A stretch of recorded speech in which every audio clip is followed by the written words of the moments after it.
Right, lads, Mick Sorby and Philly Tobin.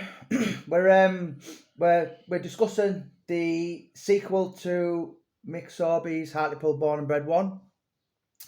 There's going to be a Hartlepool Born and Bred 2, but this book, it's not so much focusing on Mick Sorby. It's going to be we've got a list down here.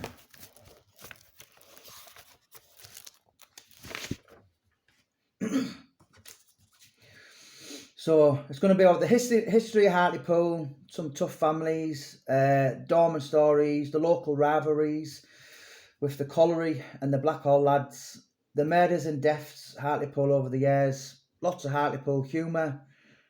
Josie Jenkins, what a character. Hartlepool boxers. Hartlepool, certainly, in my opinion, the last 30 years, I mean, I remember being young and all the, it was always when I go to shows, in Newcastle, so Hartlepool was always the standout of the North East. There's a lot of Hartlepool boxers from your place.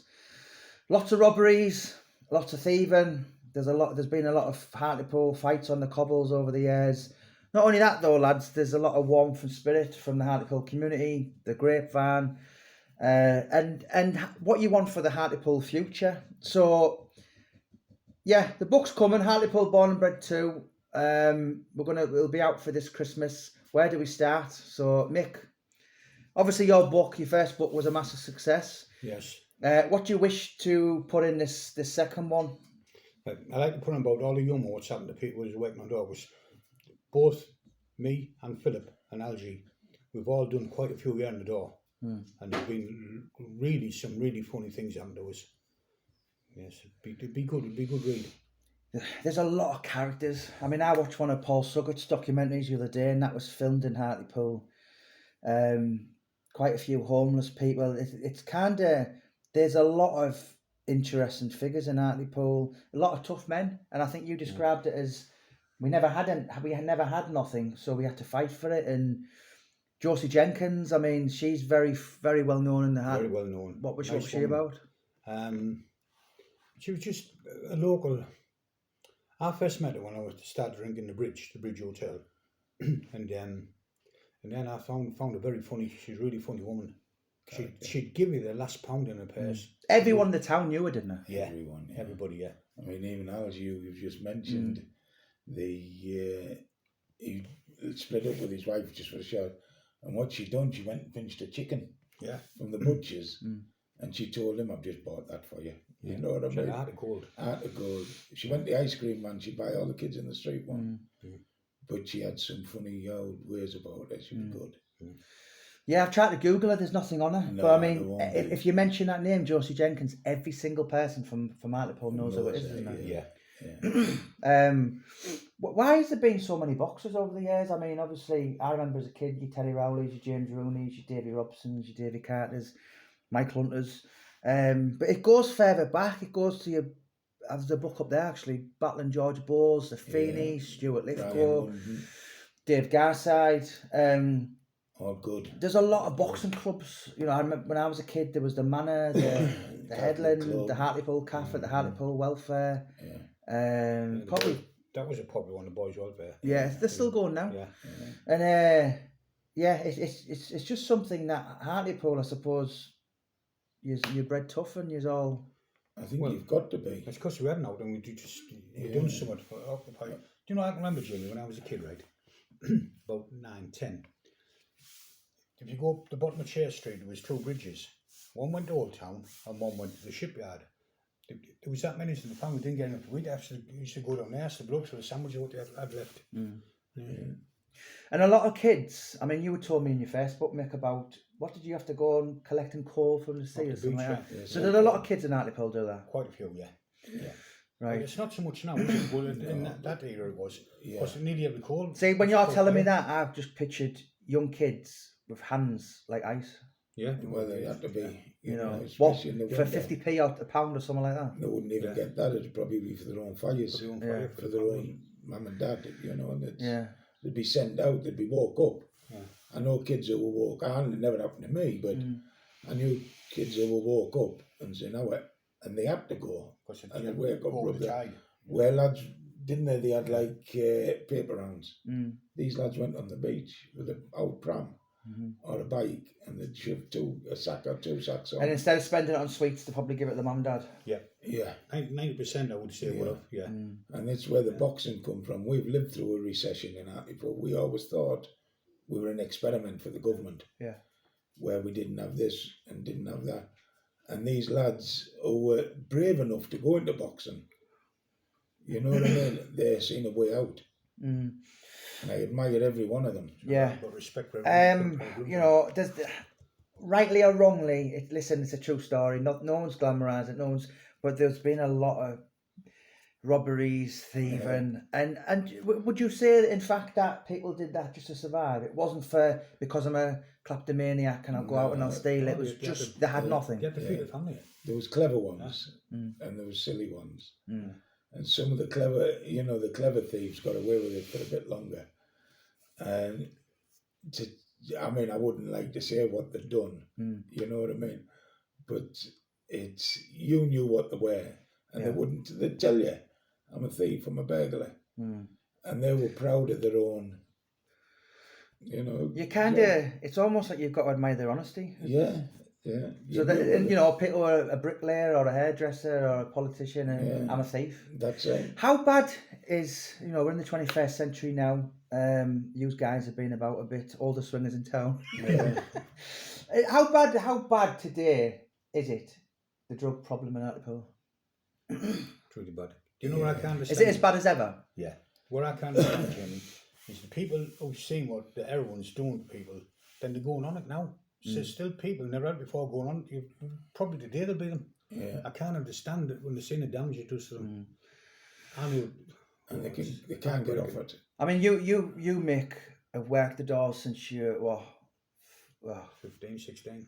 So you're kicking on for 50 years. Yeah. Phil, you've had a long career on the doors. So you've probably seen the 70s when it was just a bit of cannabis to the 80s, the ecstasy and then the cocaine. Yeah.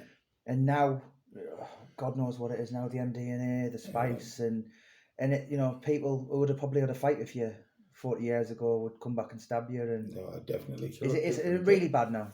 It's, for what we've seen, because I don't go down the town that much now, but coming to the end of what I had classed my career, it was dangerous.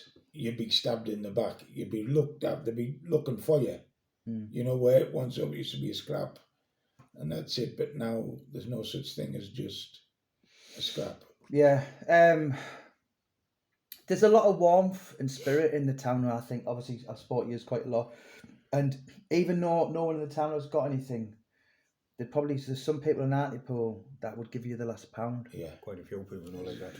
Yeah, and you're all, this is a compliment more than it's a knock, but you're all, even though you're a bit weird, you're all laugh, like in your, if you don't laugh, you'll cry. Alec Morrison always says to me, and you've got next to nothing, but you're all chipped together. So we had nothing. Because there's some really tough estates in Hartlepool, isn't there? It still is, and everyone's got a family. Yeah. Every state's got a family, and they look after their own area.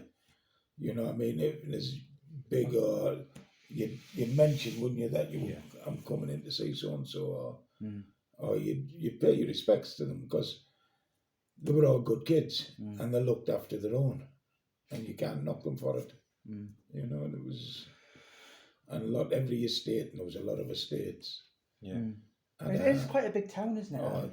Once over, they told me, I don't know whether it's right or wrong, but they said it was the biggest council estate in England. And when you think about it, it goes from Seaton to Blackhall. Yeah. But you mentioned Blackhall there. One thing you're going to put in this book, and it probably sounds like you did it as a hobby, not so much use, but there was a lot of rivalry. And when I say that, it's people from Blackhall, which is a nearby area, the colliery lads. Why did they think, oh, well, hang on a minute, I'll go to Hartlepool and have a fight? What was that all about? No, they didn't. For me, what it was, they all had jobs. Right. And they'd come in and they'd have money in their pockets. They'd have the best of gear on because they'd been down the pit all week. Yeah. And then they'd Be come nicking in. your women and all that, is that what it was? And they'd be rubbing it in your face, wouldn't they? You know, and Used to always go up to the pub called the Queen's, just Yeah. it's on the border between Hartlepool and Blackwall. Then you guaranteed have a fight. Yeah. Guaranteed. Yeah, I mean, Richie Horsley said to me, he said, "You know what, Jamie?" He said, "I mean, you know, your Facebook, Mick, I said to Richie, I'm gonna have to play this down because it's just a constant battle." And he said, "Jamie, that sometimes Mick could have 4 fights in a night." Yeah. Was Hartlepool that bad? The most I've done is 9 separate. Yeah, but I mean, every time they had a pint, some of them, they'd grow a foot, didn't they? Yeah. You know what I mean? And I tell you, it was one day, Jamie, Kevin Wilmot. He didn't do it on purpose. It was an accident. There was these lads fighting. There was maybe 15 of them. And I got pushed up the door with them. And he bolted the door and I was locked out.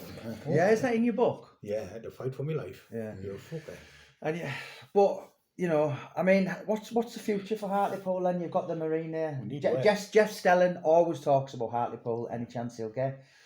Obviously, there's a film with the canoeist John. Yeah. What was his name?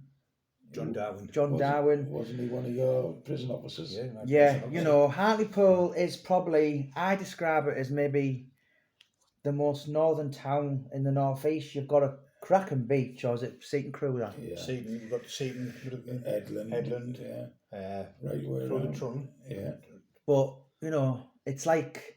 It's a beautiful place. Yeah. It really is. You can have nothing and walk around. And every day. So what's the future? Is it going to get worse? Is it going to get better? Well, I hope it gets better. They need work, that's what we need. We need work for the young ones. Yeah. They need work, they need jobs. And give them the respect back for themselves. Yeah, there's nothing. We closed all the state works, the prop yards, which were when we were kids.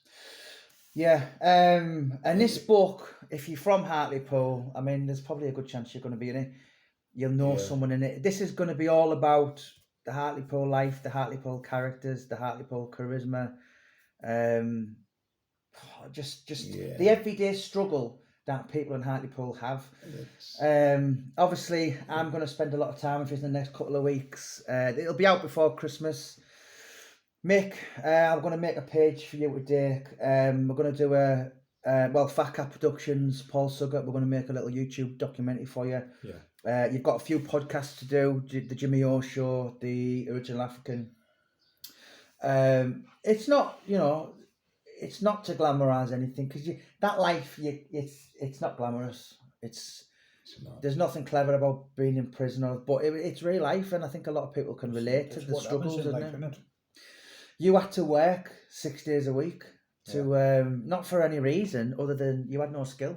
None at all. You know, you weren't an electrician or a joiner or something. The only thing you could do was work on the doors and have fights. Yeah. It wasn't that you're a professional criminal. No. I wasn't a professional fighter either. You know. It was lucky once or twice. Was it that bad, Phil, that you thought, I'm going to work on the Hartlepool doors, I'm going to end up fighting tonight. People are going to come back, threaten to shoot me. You knew you went out and you knew you were going to have a fight sometime on the night. It was just, you know, it was just sod's law. Yeah. And another character who's going to have an input in this book was Algie, is it? Algie. Is he well known in the town? Very well known. Yeah. All the people we're going to mention are all well known. Yeah. Because, like I said, they roll their own areas. You know what I mean? And it's good, and all we want to do is put a smile on people's faces. And a laugh. Yeah. Because there's been a lot of sadness in the town. I mean, one story, Mick, in your Facebook was that animal who killed that Rosie Palmer. Yeah. I don't think Hartlepool will ever get over that, will it? No, the poor little kid. No, it was very sad that. Jimmy went for ice cream, poor fucker. Yeah. Really? I bashed him twice, you know. Yeah, but it was before this happened. I didn't know. I didn't know what it was. It was early 90s, that, wasn't it? Yeah, it was a shame. Horrible. Is he still? Is in fact he's got knocked back for parole or something? Wasn't he? Yeah, I don't think he'll ever get out. No. We read the depths, you know. That Rosie Palmer's mum dropped the depths off at Tay Rich's for us to have a look at. And you know, he wouldn't go to school unless he slept with his mum. Oh, Really? Something like that should be put down at birth, shouldn't it? Should be destroyed properly. Was he a Hartlepool lad then? No, he's somewhere. Was he? I don't know. He's in Arden, somewhere there. Yeah. I mean, you can't. There's some beautiful people and marvellous people from the collieries. And they've had to work hard. Yeah. Well, one of my books, I think it was the second book I did. I met Bred, the grandparents, and I spoke to his. Remember Bradley Lowry? Yeah. He was from Blackhall. Blackhall, yeah. She's just found out she's expecting. Bless her, and that's the saddest story ever. And that's not a million miles away from Hartlepool, is No, it? it's not. 3 miles. Yeah. Do you know what, Mick? I mean, I remember you saying to me for the first book. Obviously, you've got your own fight with cancer, and you said to me, which I thought was humane. Which, do you know what? I'd rather me get it than a little kid. Definitely, yeah. When you have to look at your own kids and your grandkids and that, and you think, how would you feel about them getting it? I'd rather it was me anytime. Yeah. How are you doing in that score, Mick? Well, I told you I'm taking that all, didn't I? And up to now, it's doing nice. It's got me blood count down for me, so I'm happy. You're doing everything good. I'm not taking no painkillers or nothing. Brilliant. Yeah. And that's another thing. I've got asbestosis. Is that from working on site? Yeah, heavy industry and that. Yeah, Middlesbrough and all over. We like contract gypsies. You know, you went all over. And when you think about, we don't want our grandkids to go through the same thing. No.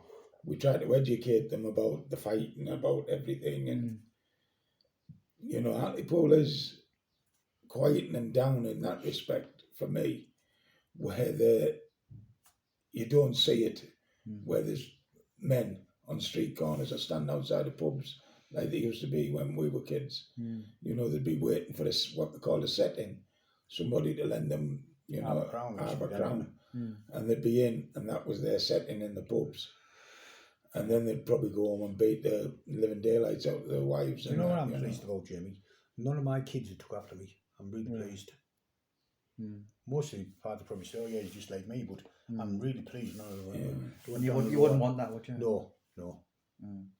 So you were both born in the 40s? No, I was 50s. Right, so you grew up, you've seen probably a massive change in Hartlepool, haven't you? Yeah. Was it better years ago? Yes, there's more work. Well, I'm saying more work. There was work, but there were only poor paid jobs. Yeah. Do you know what I mean? But the wages were shite. They still had something to get dressed for on a weekend. We never got any decent wages till Langs come on the job. That's right, yeah, and that was only for a short time. And that was only, like you said, short time. But it used to give them, I mean, whether they had, 10 shilling in the pocket, they'd come out and they'd be dressed nice, and that'd give them something to look forward to every week. You know, and we'd see them, and we used to have bets when we stood on the doors. You know, well, he's had a joint, you know what I mean, when they'd come in giggling. But you knew when they were on ecstasy, they love everybody. You know what I mean? You think, well, he's on the ecstasy tonight, he's not going to cause any trouble. When that cocaine, they grew 2 foot and put Didn't they? Yeah. Is that like when people started taking cocaine, people who wouldn't even looked at you wouldn't now want to fight you? Yeah. But half the time we didn't even know where they were getting the money from. Yeah. For the cocaine. Yeah. And then they all went on the whiz and you couldn't get them up the dance floors. Yeah.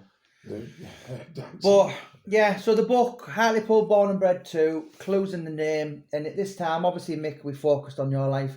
This time, it's just basically a proper input on the history, the folklore, mythical stories of Hartlepool. So if anyone's over Hartlepool, probably over the age of, I don't know, 30 maybe, kind of. The stories, yeah, and even if they don't, they'll know of. There'll Big family there's in Mona. Yeah. There's a lot of families. So it'll be out this Christmas, guys, and it's an absolute must read for. What do you call you Hartlepool people? Oh, we get called us codheads. So Middlesbrough Smoggies, Geordies, Mackham. So what's the name that? In jail we just call it monkeys. Is that offensive? No.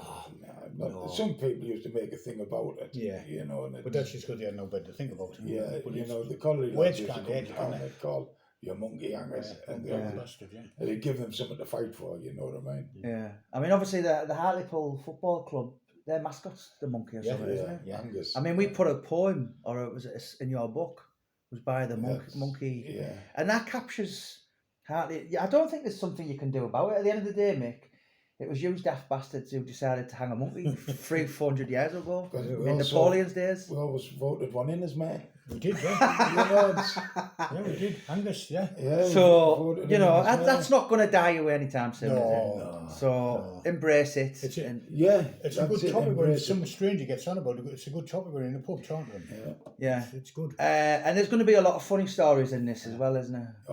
We want them all to be funny, Yeah. you know, and it'll bring a lot of good memories back to people because we think that's what they need. Yeah, absolutely. They don't want to know who's bashed though and who's bashed the granddad. Although there will be stories in that Oh, because it's real definitely, life. yeah, You can't yeah. escape that. You can't. It's, When you grow up in a town that's kind of has a problem with poverty and hardship as Hartlepool, there's going to be street fights and robberies and all that, and that's just basically, you know. I know I've done the Facebook with you, Mick. I know how honest you are. I know I spoke to other people, and you can't escape that. You can't. You can't. You It's know. the biggest little town in the country. You know, and everybody seems to know it. And it's, what was it they used to say years ago? It's like little Chicago. Yeah. Because Every fucking knows every the business. pub, Everybody.